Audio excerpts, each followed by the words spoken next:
Hi, Katy. Welcome to another episode of The Baddie and Me. How are you doing today? Hi, Jessy. I'm good. How are you? I'm good, thank you. I'm super excited to have you on The Baddie and Me. So, I just want to start with a fit check. What are you wearing today? For this specifically, I wore my Baddie shirt from Denver. Actually, this is so funny. I'm double. I'm wearing my sweatshirt too. I was like, if we're gonna do a podcast, it's like for the girls, about the girls. I need to be representing. So I'm obsessed. What are you wearing? I love your t-shirt. I'm wearing also the one that I got in Denver. I don't know if you came to the Aztec event. So we got this like small baby tee and I think it's super cute. And I also have a Baravadi one. I could have wore it. I think it fits the theme because we chose to have like the girly pop theme. But Yes, yeah. you created the girly pop channel on Farcaster. When did you create the channel? My God, such a good question. I think Uh, definitely over a year ago. It was when they first started channels. So yeah, over a year ago. I've fallen off a little bit, but I'm so happy every time I log on, there's like a bunch of girls. I mean, it feels like there's not really anything like it on Farcaster right now or Warpcast. Like there's just like always little memes being thrown in there, and I'm just so happy it's like stayed alive. But yeah, originally it was just to test out the channels, and like I was like pulling memes from Instagram that I thought were wholesome because I was like, Farcaster needs more like cute, wholesome content. So I totally agree. I discovered your channel, I think it was last year. I don't know if it was like June or something, or maybe earlier, because Tiny Rainbow, which is one of my friends, she was posting in your channel, and I was like, oh my God, there's a girly pop channel. That's so cute. I really want to, post inside of that channel. And yeah, I was wondering, like, why did you choose to call the channel like girly pop? I mean, I feel like there's like a the short answer is just I love girly pop stuff. Like I feel like my life is just very like things are just cute, and I think like a lot of things feel very serious. Like crypto feels very serious, and I just like having things around that are like cute and fun. And then I think the like deeper answer is just women are like punished a lot of times for being feminine, and like it's something that like kind of works against you. And I think that it's super important, and it feels really like great. Like that's one of the things I love about crypto is people can be themselves a bit more. Like being kind of a bit quirky or a bit different is more normal in a way. And so I think that just like the sort of like hyper feminine wholesome aesthetic like is sort of making its way in still, but just like one person at a time, right? Like you can sort of look around and be like, oh, this is where these like girly pop, like this podcast, I would say, is kind of like a girly pop coded. These things are sort of just like being brought in by people. So I thought it was sort of important to try to give people space to post memes. And the more people post, the more I'm like, okay, cool. There's something here that was missing before. So Yeah, I totally agree. I mean, I think Farcaster has changed a lot, but like I was more of a Lens girl before I joined Farcaster. And on Lens, we had our whole movement called the Lens Girls, and there was a lot of girlies. And when I came on Farcaster, at first I was like, okay, it feels different. It feels like more dev oriented. And I felt like it was missing some pink and like I even like just girls posting pics of themselves. And I feel like what you're saying about being hyper feminine is something like, I feel like it's a bit of a rebellion in the crypto space, at least, because like, I feel like, okay, if you're hyper feminine and you're building in the space or you're just in the space, people are going to call you a scam or they're not going to take you seriously. There's a lot of guys who thinks that girls who look hyper feminine and post online are scams.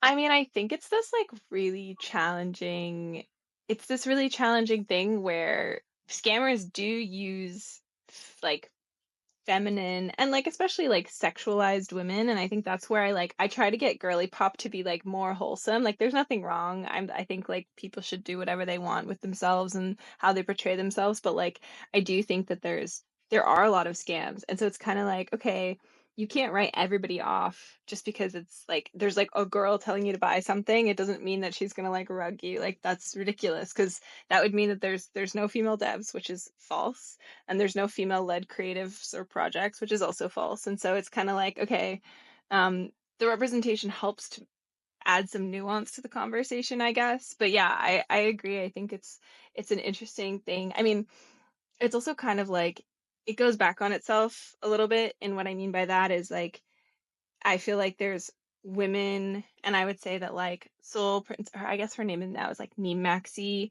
and Linda do a really good job of being like super feminine, like super hot, and also being like really smart. But it's like they have to earn that by like really posting a lot and really like researching the project that they're doing. Like they have to work so much harder just because they're like stunning.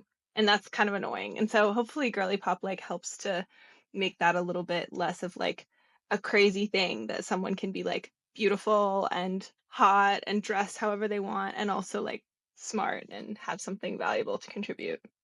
Yeah, totally. And also, I think that there's obviously been a lot of scams because like probably some dudes just use like girls pics and try to get money out of guys.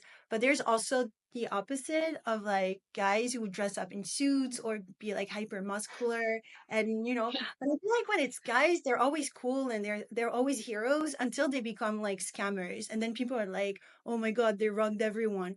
And so I think it's anyways, I think it's very interesting. And through my persona and through the Baddie in me, I'm really trying to kind of like break the stereotype that, I don't know, feminine girl or hyper feminine girls are stupid. I think that it's just like it's just in our, in the way like society sees women. I feel like for years, like being smart and having like long hair and wearing lipstick was not like compatible. You had to have like more short hair and like cover yourself up. And so I think it's really important to do that. And I'm super grateful that you created that channel. I really love Oh, it. It's nice. Yeah. thanks. That's so sweet. Yeah, and I want to know more about you because obviously, like, I know you from online. I've watched your podcast, Reply Girls, and I know your channel. But like, can you tell me a bit more about your background? For sure. So originally I was a designer, like professionally. I worked on women's healthcare before I got into crypto. And I think that probably pushed me into crypto because of how slow moving healthcare. And it's just very frustrating because, you know, women's healthcare, there's not a lot of data. It's a lot of like a lot of new startups or what I was working on. And so it was just like this constant push to get people to change things so that women would get better access to healthcare, particularly in the United States. And I think that like after working on that, even though I was really inspired and it was very meaningful, I was like working in crypto projects at night and earning money through like design bounties, like earning tokens and starting to play around with tokens and being more on chain. I was just like, man, I love how permissionless and fast this industry moves for, for better or worse. And then eventually I met my former co-founder that I used to work on Seam Social, this project that's since been retired. It's now called Tome. And it was basically we were like, what if we built like Tumblr, MySpace style crypto application? And so we raised money and we spent about a year and a half working on that. Ultimately, like had different visions, went our separate ways. I joined another friend's company that I'm at now, which is called Doormat. And it's much more like crypto native DeFi as opposed to the like creator economy consumer app. But I'm super grateful that I came from that world because I think it's made me like look at DeFi with a little bit of like a like what are we doing here? I mean, I think everyone gets on Twitter and is like, I can't believe I have to like bridge to this and then swap into this and then switch 6 apps. But it's like, okay, you can't believe it, but like, are you redesigning it? And a lot of people are, but I think there's just like more frustration than there is effort to make things better. So that's kind of my my like design background tends to come in handy when I'm like banging my head against the wall on these crypto problems. Okay, that's really interesting. And when you were working for, I guess, with startups that are focused on women's healthcare, right? Were you like, what were you doing exactly? I can just talk about one of the projects that we worked on that was my favorite. It was a app to help women who have a history of breast cancer in their family. And like, you know, if your mom had breast cancer and you might be at risk, you can figure out what does the risk actually look like? Like you obviously go do tests, but a lot of what you do with managing risk is just like tracking, you know, like lumps or discoloration or whatever. And they were building an app experience that started with breast cancer, but was like all focused on exclusively women's healthcare stuff to basically bring people towards community, help them track their symptoms and a lot of hormonal stuff that was going on. And so I think that was kind of like one of those projects where I was like, oh, there's just not that much that's built for women, um, especially in tech, or like a lot of times stuff is built like by men or funded by men or shaped by men. And so this company is called Gabby. I'll shout out the company, and there was like a female founder who had gone through this whole process and you know tried to find community in having you know being at risk of eventually getting breast cancer and so stuff like that. It was literally like, what does the onboarding flow look like? Like, how do you talk about these things in a way that's not kind of like bringing more harm or like making people feel bad about it? It's like, it's just the reality of the situation. Like, some people have PCOS, some people have these like genetic things in their family, and you just want to be able to sort of like support them along the way. And so that's most of what we worked on is just making like literally the UX and UI for those kinds of experiences. Okay, nice. I remember that I think it was in 22. It was also a hype of like there was a rise in startups focused on women's health. Like I remember, I don't know, I spoke with a lot of girls in because you know Estonia is just next to Finland and there's a lot Yeah. of startups. And there were some girls that were, I think they were working on a project. It was more like a clinic for women because they were saying that in hospitals they don't focus so much on some of the women's problems, like for example endometriosis and all this new um not they're not really new sicknesses or illnesses. They're just like no one cared before, and now people are Yeah. putting more focus on that. And on another hand, I also remember because you said like sometimes it's like companies that are built by guys. There were guys that built an app for endometriosis, and I felt that that was like a bit weird because I was like, why are you building this? Like, what's your goal? Why are you interested in that, and and yeah, I feel like it's interesting because I feel like women's health is it's a big topic, and I feel like it's sad. And I hope that I don't know, I hope it's gonna change. Yeah, I mean, I think that's such a funny question you asked, like, why are you building this? And, you know, there's part of me that always wants to go to bat for men who like take an interest in women's healthcare. And it's like, it's great that you're building something for endometriosis. It's great that you're building like a period tracker. But I'm also like, okay, you're a guy who starts this company, say the company does really, really well, and like you make all the money off of focusing on women's healthcare in a way that like, you know, society and like the patriarchy or whatever has like stopped women from being able to build those products and get funding, like venture funding for those companies and stuff. And it feels very like, I guess, you know, I've never made this connection before, but I feel like that's part of why crypto is so appealing is you're like, okay, why are the people who should be getting rewarded or should be getting kind of like the opportunity to make the product for endometriosis, like that actually have it and have suffered for years with it? Like, why are they not the ones who have that opportunity?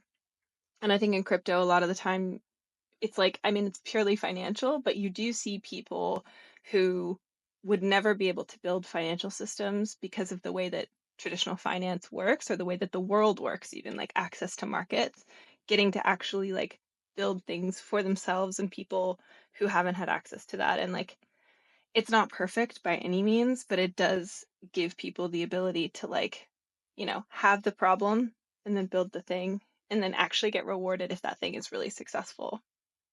Yeah, and I feel like when it comes to these problems, um, it's always different when it's someone who like has the illness, because it's such a complicated, like I have endometriosis, so that's why it's important for me. But I feel like I remember when they were pitching their project and they were like, yeah, probably their girlfriend had endometriosis, and so what they invented was something that you put around your belly and it, I don't know, it does something on your nerves. And they were like, yeah, it's connected to your nerves. And I'm like, I don't know. It just felt like they didn't really understand how painful it is. Because, like, some girls who have endometriosis, when it's really bad, it's like the studies show that it hurts as much as like having a heart attack. Like, it's one of the most painful illness Hmm. that you can have. And so I was like, that's kind of weird because, like, I felt they didn't really understand what they were talking about. So, yeah, I feel like crypto is so different because I feel like if a girl would want to build that, she could get funded, she could get a community, and she could probably start something for sure. Yeah, it's like the equivalent, again, I don't, I haven't seen a ton of women's healthcare equivalents in crypto so far, but, women couldn't have bank accounts in a lot of places until relatively, like hundreds of years or even still today. But, you know, relatively recently it's become like access has been democratized. And I feel like that, if that's the equivalent, I'm like, okay, great. Like women can definitely do that in crypto or like, people who have traditionally not access can do those things. And so it's not a perfect, equivalent, but it's nice to be in an industry where it feels like there's a little bit more direct impact and progress happening. Yeah, totally. And shout out to everyone who's building in women's health because like the most patient people in the world, like we really need all of the things that you're making. It's just it takes a long time. Yeah, and yeah, I'm excited to see what people are gonna build in the next like 5 to 10 years. I'm sure we're gonna see like new things with AI and everything. It opens up so much possibilities. But I wanted to ask you, so okay, that's your background, and then you have the podcast, Reply Girls. Why did you decide to start that podcast, and when did you start it? I started it. I so last fall I was trying this kind of like marketing content play for the company called Doormat TV, where we would have people on to live stream. And it was my co founder, Trevor, would have all these guys and they would play video games. And then one day I had a couple girls. I had Diana Chen, who is the host of Rehash, this podcast, this Web3 podcast, and then Grace, one of the co-founders of Unlonely. And they were in the office and we were playing these video games. And I just wanted to talk to them. I didn't really want to do the premise of the live stream. I kind of had like designed it for boys to come and like hang out and yap. But I was like, I really just want to like have like a cute conversation with you. And so before they left, I was like, hey, can I grab you for like 15 minutes? I really want to make this like micro pod and I really wanted it to be tiny and short and cute. And they were like, yeah. And I think if they had said no that day, Reply Girls would have never happened. So shout out to Grace and Diana. But basically, I recorded those two and I put them out, and people were like, it's kind of nice having something on the timeline that's not just like really hardcore crypto, but it's still about crypto people. I think similar to the concept for this podcast from what you've described, it's like really want to know like what makes working in this industry so interesting on top of the technology is the people. And like I really want to know more about the people. So it's an excuse to talk to people and to have like fun conversations and people are I'll have like guys slide my DMs being like, you should have this woman on. She's amazing. And I'm like, that's the DM I want to get from like a random man on the internet. It's like, this girl should be a reply girl. So it's been a really fun and very like wholesome, kind of along the lines of the girly pop thing, just like more wholesome energy on the timeline. Yeah, I really like the laid back setting that you have in your podcast, like just sitting on a chair and like I like that you don't edit it to the max. Like if you're both feeling shy or laughing, then we can see it. And I like that it's more authentic because there's a lot of like podcast content and video series that are very edited and very professional, like I don't know, professional as people see it, because like I'm not saying that what you're doing is not professional, but like very strict and polished and everything. And I like that it's more like authentic because it makes me want to watch it until the end. Because like I'm Oh, laughing with you. It's very nice. And I like that it's very short. And I wanted to ask you, like, why did you choose to make them like all of them like very, very short? Don't you ever want to make them a bit longer? it's like the hardest thing ever. I mean, these all the women that I've had, because it's been all women so far, like they're just brilliant. They have so many interesting things to say. It's so terrible too. A lot of the times because I want it to be like cute and fun, I'll end up cutting like really smart things and I'm just like, "Oh, I hate this that I can't put it all out there." And there's been times like I think Reika's episode, people were like really kind of pissed off that I didn't put out the full thing. But I don't know. I just think we have really short attention spans right now. I think eventually I might release full episodes, but for now it feels like I just want to humanize people and I want to do it in a really bite-sized way. It feels like a differentiator, and so I don't put out clips or anything. Like I kind of just put out these like bite-sized podcasts, and it's been working so far for me, and we'll see if I decide to do things differently in the future. The big thing that's helped me actually do it is just to not put so much pressure on myself to do it in like a perfect way. It's like sometimes I aim for 5 minutes, sometimes it's three, sometimes it's seven, like it's fine. Like it's just about getting it out there and making sure that like people who are talking to me get a chance to kind of like show who they are a little bit, and that's the goal. So, No. And I feel you need like you have to do if you want to do something, you have to enjoy doing it.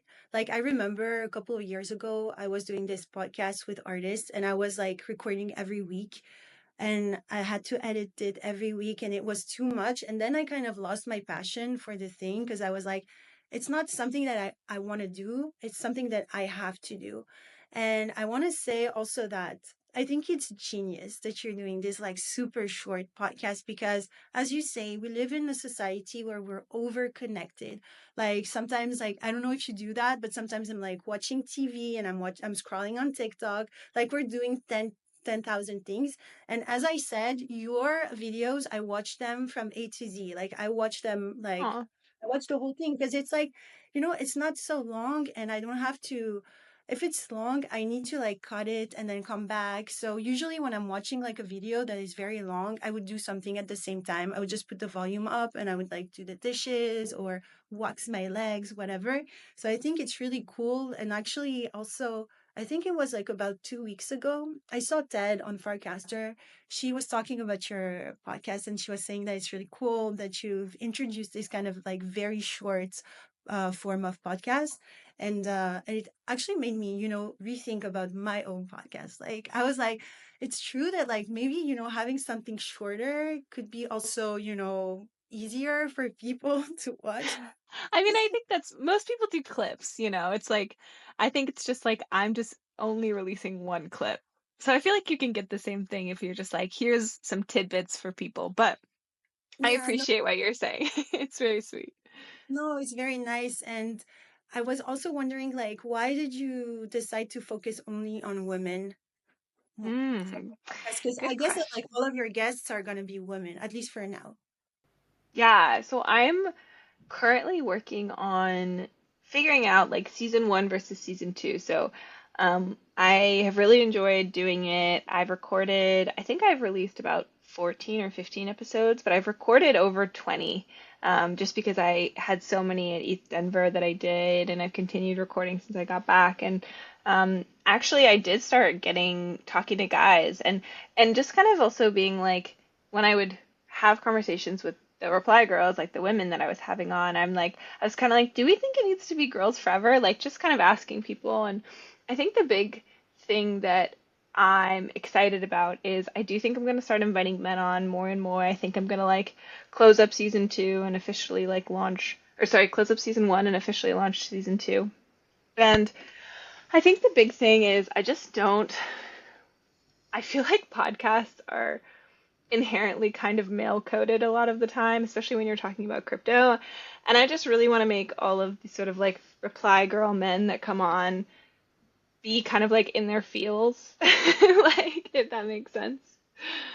I don't know And what it so means to be in their it's field. like like I want it to be like soft content. Like I kind of part of what I really try to do with Reply Girls and why I do the like heart halo and I'm on like we're recording on my like iMac webcam is I like I'm turning 30 this year. Like I'm getting old and I remember when I first had photo booth in high school and my girlfriends and I would like take pictures with the little photo booth filter and like we would do like little video recordings and like lip sync and it feels like a little bit nostalgic to that time for me and what what I want from the guys that come on these sort of like podcasts is just to be like kind of not they're like masculine, like I work in crypto, I'm a guy, whatever selves. Like I want them to kind of have to be like the equivalent of just like being like a teenage girl that's like on photo booth being like with her friends. And I'm just like, what's gonna happen? Like I'm so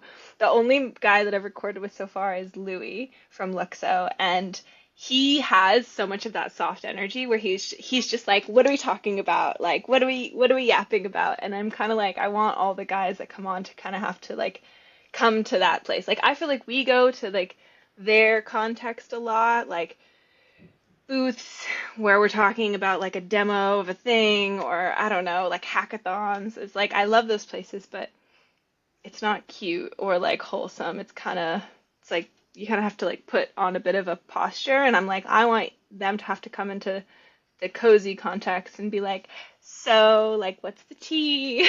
and we'll just see what happens. Yeah, I like that you're bringing that up because like I haven't really thought about that way, but it's true that like not even just in podcasts that are led by guys, but in the business world or even I don't know what kind of like studies you did, but I went to business school and even like when you go and pass the test and you speak with the teachers, you have to look like very, like very like I don't know, business oriented, like very like in your male energy. Like I don't know, it feels like very weird. And then if you're talking about your projects with guys, it's very like I'm never like looking too girly or because I feel like I'm gonna be judged and I don't want that. I have to, and so I think it's a really cool idea to kind of like take them out of their comfort zone, but also I feel like it's nice for them because they can maybe discover another part of themselves, maybe a more girly pop or Yeah, like. yes, yes. Make the men girly pop. That's my goal.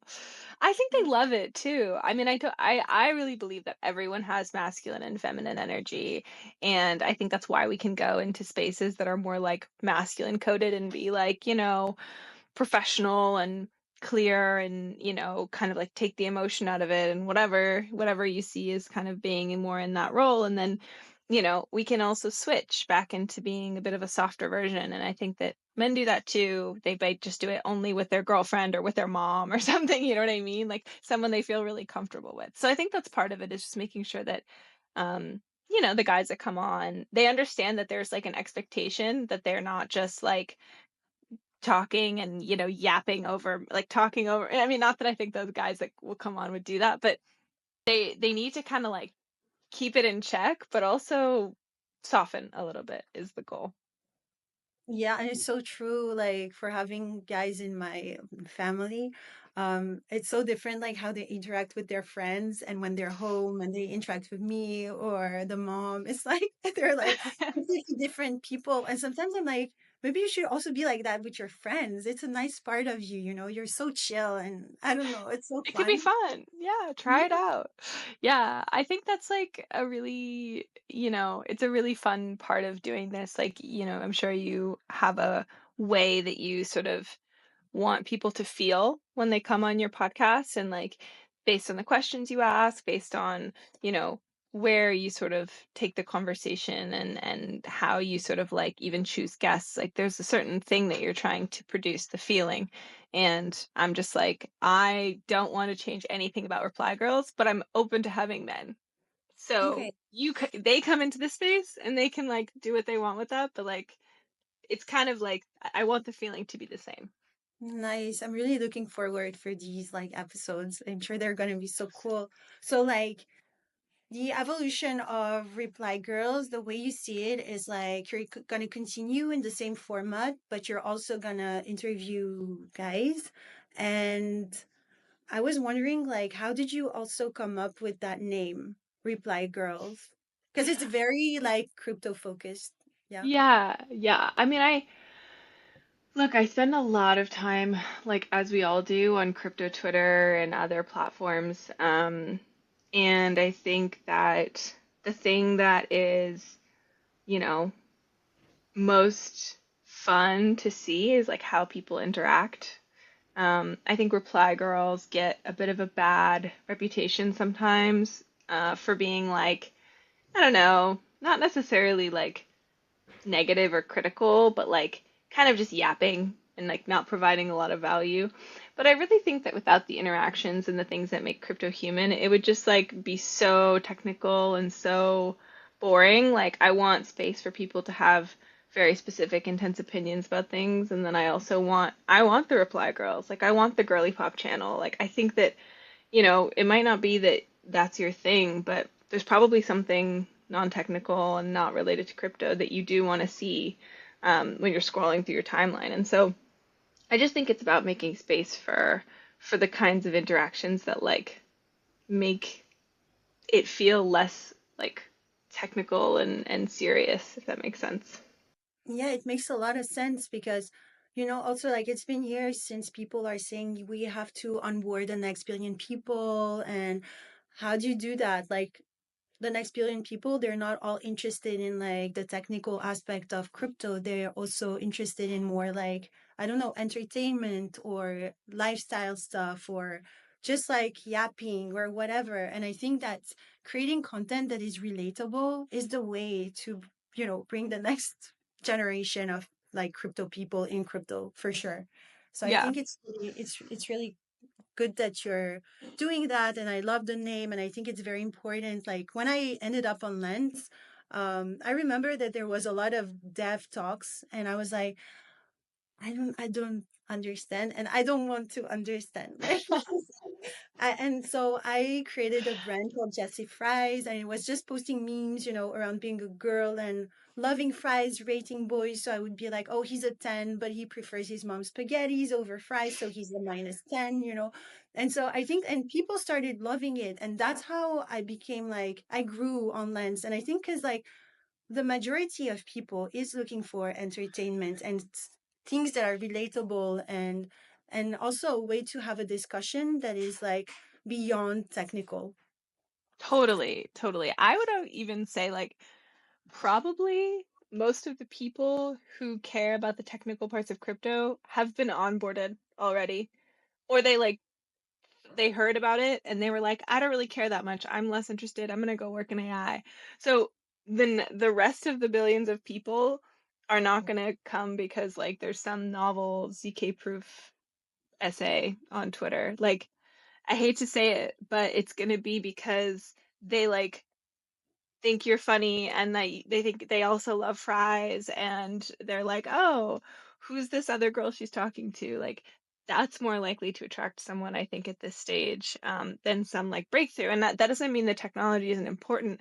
I think it's just like we don't talk about like what powers Instagram and Snapchat from a technical perspective. We talk about like the content that's there. We don't talk about like even ChatGPT, like we know what the models are or whatever, but we're not like getting into the details on that. We're focused on the value that it provides us. And I think that's the big pitch for anything consumer oriented. And I would say that like if social apps are consumer, brands, D2C brands are consumer, influencers, content creators are a huge part of all of that in every version. And so to like you know, dismiss any of those types of people or to not encourage that in your on your platforms or in your ecosystems, I think is just a huge mistake. Yeah, and I mean, we can see it with, I think TikTok is a good example because obviously, like, no one talks about the tech, but people follow other people because I don't know, they like their personality, they think they're funny, or they like the subject that they're speaking about. And let's take, for example, Linda as an example because I think she's a great example. Like, she's really cool. She's got her own personality online, and I'm sure like a lot of girls and guys are following her because she's funny. She's so funny. But at the same time, she's also like talking about platforms and testing them out. And people test them out because she's testing them out. And Mhm. she's onboarded a lot of her girlfriends to crypto because probably her friends think that she's cool and they want to, be part of her community. So I think that yappers are very important for this Crucial. space. Yeah, they're crucial. Absolutely crucial. Yeah.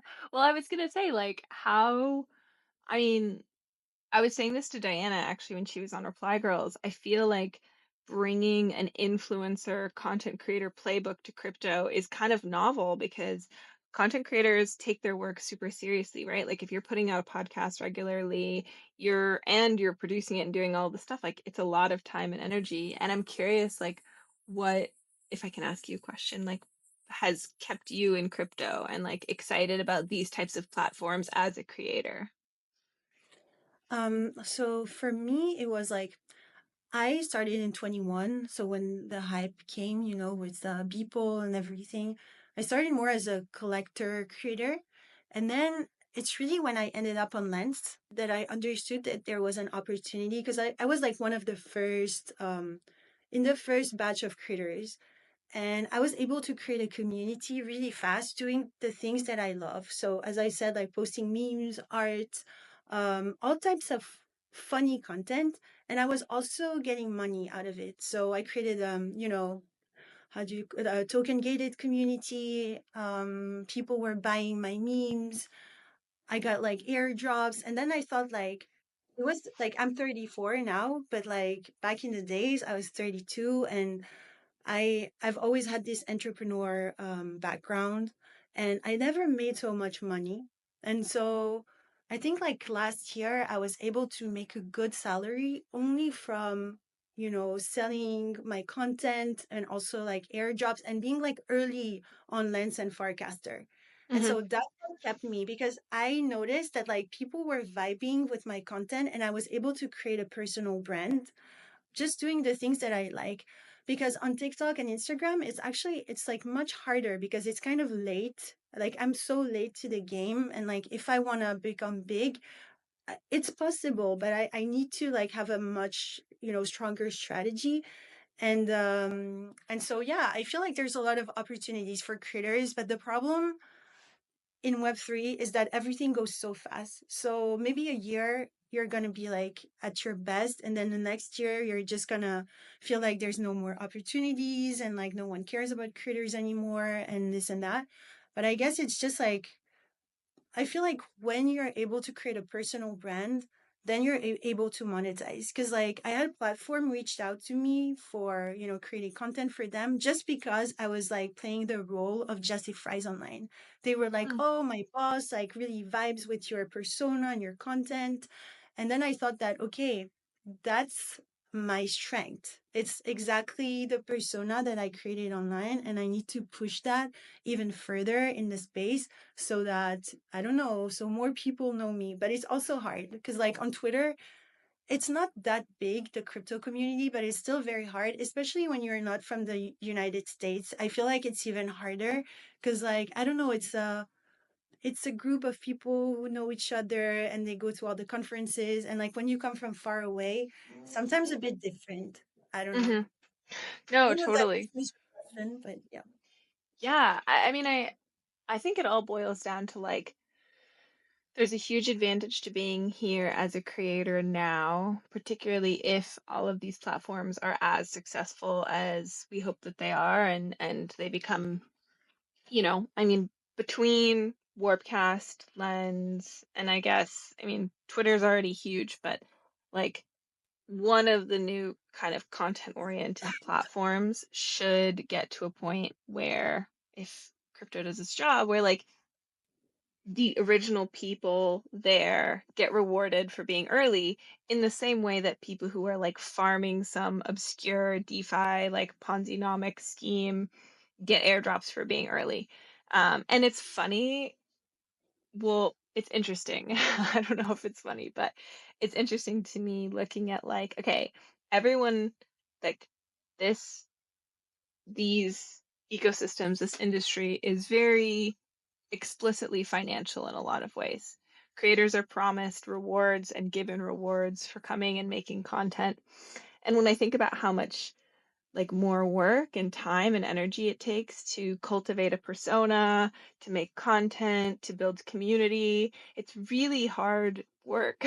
And I want the people like you in like my perfect world to be making as much money as the people who are like early buying these tokens or who are, you know, early using these other like platforms. And I think that's the thing that I find most interesting is it's just like, okay, so if we've managed to draw in some interesting people to the creator economy, Web3 world, how does that continue to grow such that, you know, you're not just rewarded for being early once, but you actually get to usher in like a whole new style of content creation or a whole new way for people to join like a different type of creator economy. Because I mean, I could go on about this for hours because I've thought about it, but I think it's important, like you said, and the big onboarding question of like how do we get the rest of everybody to pay attention and to care? And it's by rewarding them for paying attention and caring and all the things that you already do on TikTok or whatever, but just in places where you get actual, you know, money for engaging and giving your attention. Yeah, exactly. And I feel like that's a bit the promise of Lens and Farcaster. Somehow I feel like they kind of like want creators to get paid for creating content. But at the moment, it's not sustainable because, as you said, like it's like a one-time reward. You're gonna get like an airdrop, but then probably you didn't sell it, so the value is like gone down, and you didn't make any money. And that's very sad. But then you're like, how can I make money through, over the next 5 years? Because like, okay, now I was able to get a few airdrops, I was able to sell some things, but like we need to get more people on the platform so that they become sustainable and like it grows. But if we don't onboard more people, then it's like the same thing and people get bored, and then it's the same thing. Because like I feel like these platforms are still like working with the cycle of crypto. So when it's the bear market, everyone leaves, and when it's like the bull market, everyone comes back and like people start making money. But I wish that there were more, I don't know, grants or whatever things that are targeted for creators and not just for builders. Because like I built stuff on Lens. I got like grants to build like before like AI chatbots were a trend. I built my own and I got like a grant for that. But then, nowadays I'm like, I'm a creator. I don't want to always have to apply for grants to build tools or services. Like, I want to just maybe, just create my content and get paid for it. So I don't know. Like, yeah, I think as this past cycle, as marketing became a bigger topic of conversation, particularly on Twitter around like how hard it is to do marketing in crypto, I think people have started to pay a little bit more attention to people like, again, like Linda's an amazing example of someone who's just like, I am here, I'm exploring things. I'm not saying that I'm like an expert in anything. I'm just a person who is going to create engaging content on a regular basis, and I deserve to get paid for that. And I remember having that conversation with her where it was just like, she's like, I've been grinding and I have not hit the threshold. I think it was like the week after we talked where she hit the threshold of Twitter followers that finally she got like cashed out. But I think that there's these because of the amount of demand to be an influencer and a content creator in Web 2, normal classic social media platforms, the bar is super high for getting rewarded for the value that you create. And I think that um, yeah, there's a lot of or at least a couple interesting projects in crypto that are managing to reward people, but there's still so much that I think is uncaptured value or unrewarded value that's created.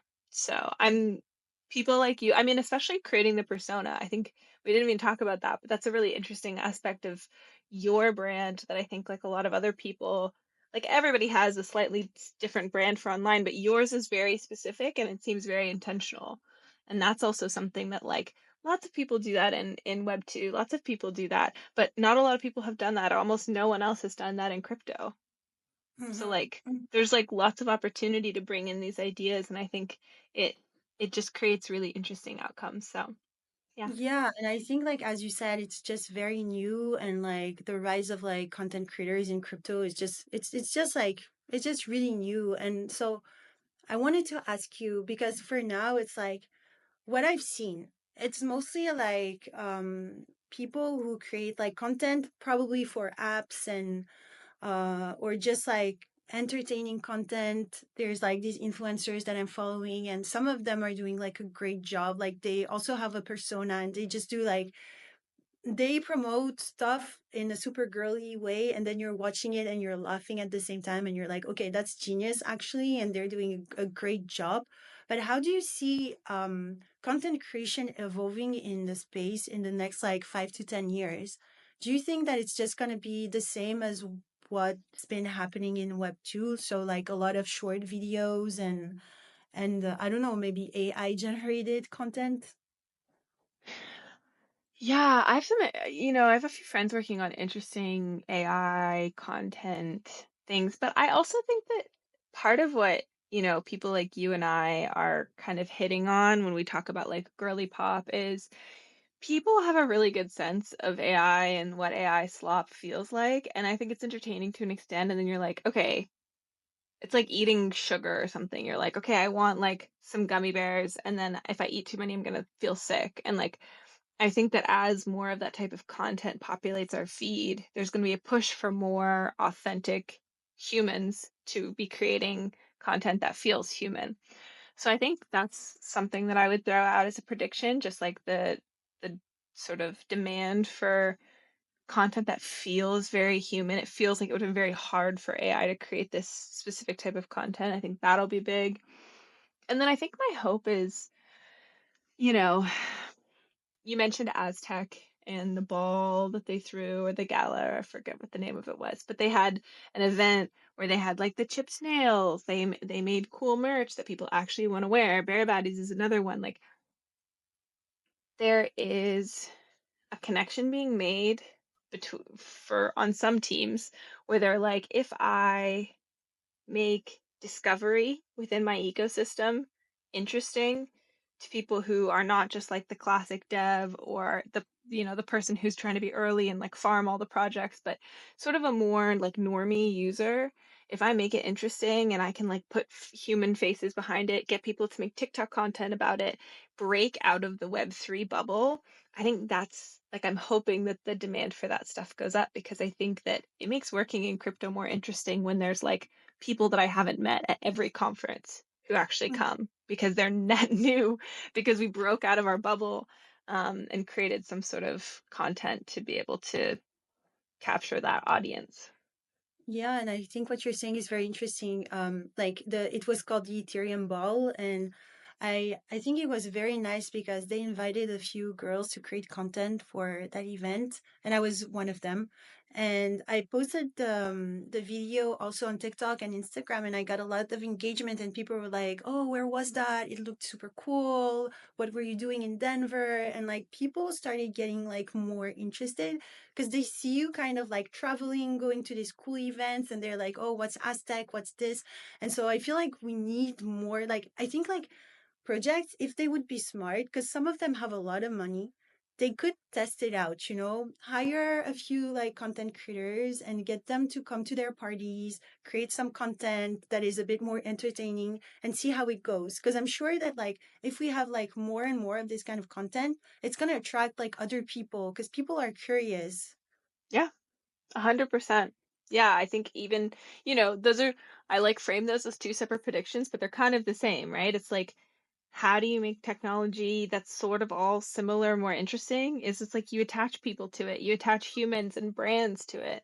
And I think that, yeah, if you know anything about content creators in the real, the non-crypto world, brands are dying for people with very human, fresh perspectives, interesting backgrounds, like people who have connections to different social issues. Like I think that we are so used to having people explain things to us in ways that resonate with us, that the fact that crypto is still in the early stages, it's kind of exciting, and it's also I'm like, make it happen faster. Like Linda's doing I should be honestly, I should be following Linda's lead and like onboarding all of my friends to Web3 to do content creation. It's just like if you want to see it, you kind of have to make it happen yourself. And so I'm so glad for podcasts like this. I'm so glad for content creators like you who even like like kind of have this persona that they manage to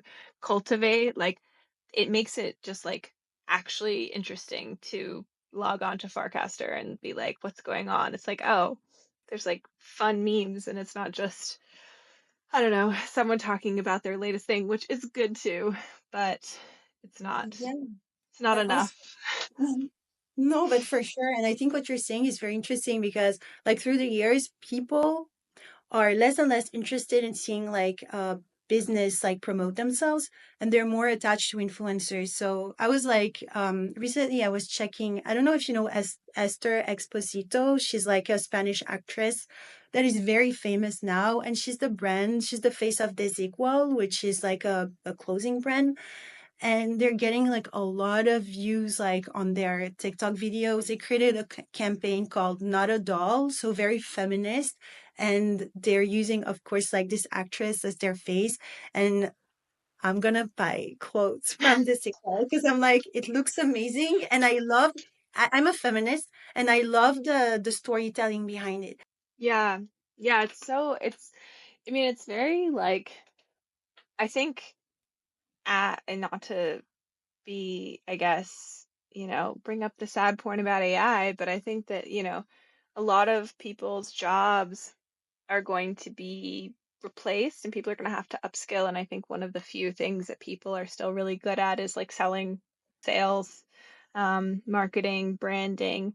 And so every time I meet super technical teams, I'm like, the way to stand out is by it's like, you're going to hate this, but you should really think about like making content around what the process has been like to build your company, to build your product. Because, I think it's kind of a I don't know. It's both a important way to stand out, and I also think that like storytelling, we're just humans love it. We love telling stories, we love hearing stories, and it's one of the most human things that we can do. It's like a great way to, like I've been saying, like really make this technology more interesting and more palatable is just to tell the stories behind it and around it. Exactly. And I feel like people want more transparency, authenticity. And I think like Winnie does that very well for her brand. Like she's always talking about, I don't know, her struggles, her thoughts, and like just being very authentic online. And I think that we need more of that for sure. Yeah, And Winnie's a great example of someone who has managed to, as a founder since day zero, just have you be like, you're just like rooting for her. You're like, I see how hard you work because you actually tell me, you know? So yeah. no, it's very important. But so I wanted to ask you, like, I'm sure that like I have friends also like in crypto that are starting out like creating content, and I feel like there's a lot of people who are scared because they're scared of like putting content out and then there's no one like engaging, or people think they're cringe or whatever. So do you have maybe some advice for these people?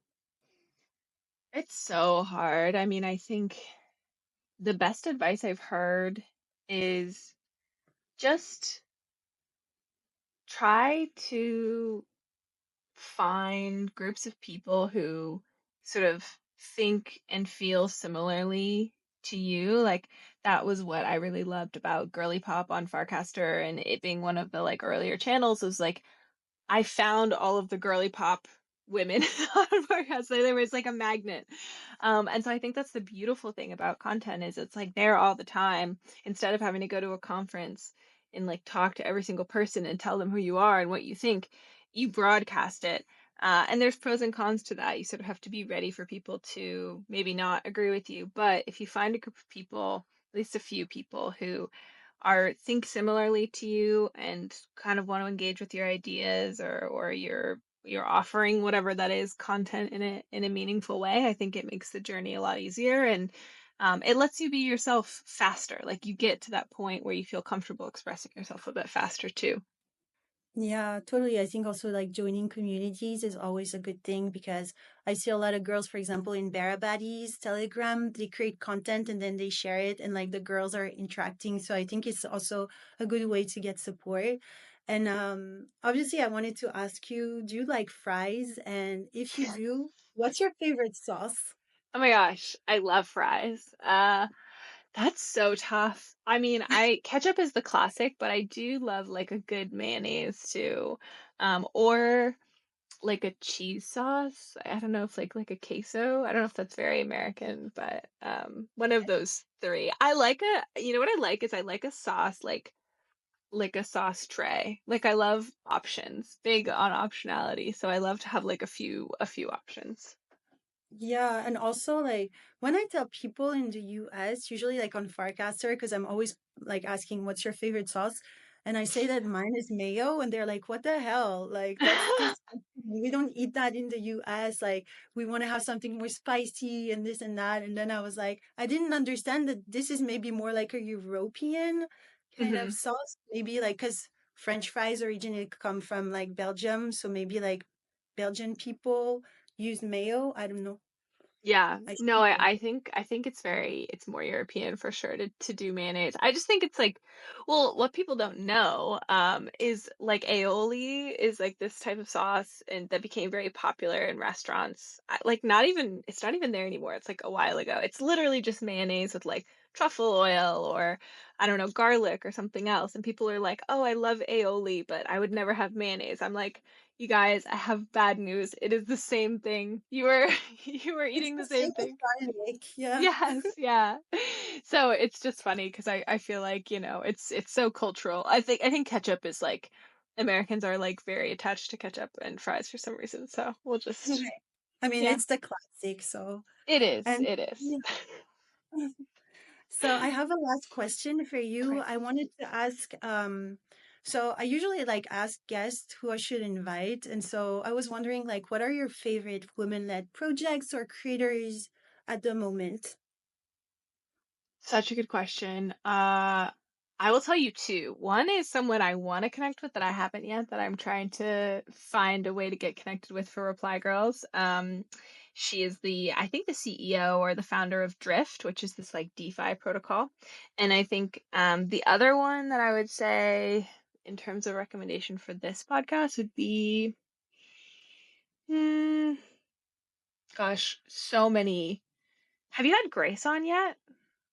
Not yet, but I've reached out. So Grace yeah. would be a I'm excited to definitely. hear her, Yeah, I think Grace is an interesting one because I don't know if you know this, but she used to work on creator partnerships at YouTube. So she has a background in working with influencers and like being this sort of like person between the tech company and the content creator. And I love a lot of the perspective she brings is really like the lessons that you learn, like the messiness behind the scenes when you're like, I really need this person to do this campaign or to make this content. And they were a small creator, but now they've blown up and they don't need us anymore. So like how do we get them back? Like the tea is definitely there. So I think she would have some good stories to tell. yeah. Okay. So I'm def gonna reach out to her again because she was interested, and I'm like, sometimes it's hard. Like I don't know for you, but when you reach out to people, are you afraid that they're I'm like, oh literally no? so afraid of rejection. I feel like everyone is going to say no to me all the time. And when they say yes, I'm like, oh my God, thank you so much. Yeah, I think it's really hard. Like I always try to reach out and say like, "Hey, if you don't feel like this is your vibe, like no worries at all. It's definitely not for everyone." But it's funny now that I'm speaking to guys because I wasn't having any guys on. Now that I'm speaking to guys about coming on, they're like, "Really? Like you'll let me come on?" Like and I'm like, "Yeah, like if you can, match the energy, of course." And so I think it's funny because it's like a big part of people wanting to come on is being like, oh, I don't know if you can. I don't know if we have space, and then you say yes later and they're like, "Really?" So Yeah. maybe a bit of like, exclusivity being like, "Oh, we only have room for a couple more people in this in this season," or something like that. I don't know. Yeah, true. I feel like obviously, like if you're a guest in a podcast, like maybe you want it to be something. Okay, it's true. You want it to be something cool, probably that fits your vision and what you're doing. So yeah. But I've reached out to a couple of girls and I hope that they're gonna answer. And if they don't, I think I shouldn't take it personally anyways. It's just like some people don't have time or some people just don't want to do it and it's totally okay. So Totally, totally. And I also think it's like, I don't know, everybody is kind of like, I go through periods where I'm so behind on my DMs. I think it's also like I'm in my heart, I'm very afraid of rejection, or I deal with the like anxiety around that, but I think I know in my brain that everybody has periods of time where they're so behind on everything, and it's easy. I think the best way is just to assume that like if people don't reply, they're just like really underwater. They like didn't see it. Just like assume the best intent on the internet in general. So between those two things, exactly. yeah.